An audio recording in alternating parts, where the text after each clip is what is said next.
Hi, this is Rachel, speaking to you now. Please do not drive or operate any machinery whilst listening to this audio. Some of the things I speak about may be triggering.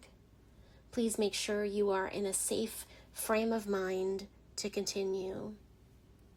This is not intended to be medical or mental health advice, and I am not a certified mental health professional. In the case of an emergency, please contact your local resources. This life. As the vestiges of the evening have already been taken over by the night, I find myself on the precipice of the hull of a ship, a moving vessel, filled with life and love, terror and abandonment, fears so hot they could melt candles just by existing. And I wonder, is this life? Is this what my life is? Trying not to characterize my life by superficial and exterior factors, trying to not judge myself for being on the obesity scale of the faulty BMI calculator, relishing that I'm alone and have therefore no one to answer to, getting to live my life on my own terms and not on someone else's. Is this the life I hold in view before me? It looks like a veritable heaven, full of color and contrast. Can I not have this life just minus the reliving of trauma memories in my mind, minus the now infrequent nightmares, minus all of the ruckus this horrible past life of mine has caused, minus the intrusions of my dark past into the present times, unwelcome and not wanted, minus the anger, minus the complete overwhelm, whence I freeze because my flight, fight, or freeze response is usually the latter of the three. How many times had I been ridiculed in the past for just being me, for being who I was when I did not know that a part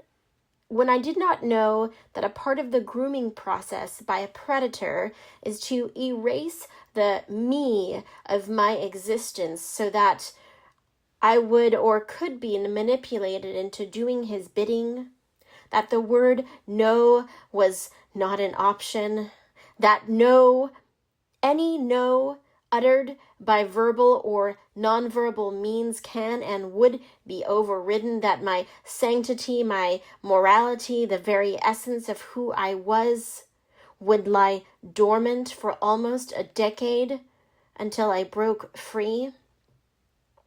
I left.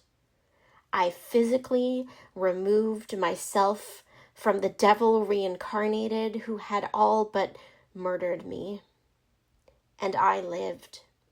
Instead of dying, I lived. And I have continued to live by some force of miracles. Somehow, 13 years later, I am still alive. Isn't existing and living your life the best revenge of all? Of me? Of my life? I dreamed of a prison sentence for this man for so many years, disgrace of a man, not a man in his own right. And this is the life that I live now. This is the life I get to live, because I can't take the fact of my existence for granted, not now, not ever. And this is the life I choose to live. I choose to live it because each day is a choice. For the opposite of living is death, and I choose to not die, not by my hand, that is. For life, it is precious. Life is precious to me because I have tried to end this sacred life of mine too many times. And I won't do that now. Even when living hurts, even when being alive makes me want to cry. Why? Because in this particular moment, I feel whole and complete. I know that feelings always change, that tomorrow I could be feeling weak and not strong. So I will take the wins. For there is always tomorrow, and the morrow is almost here.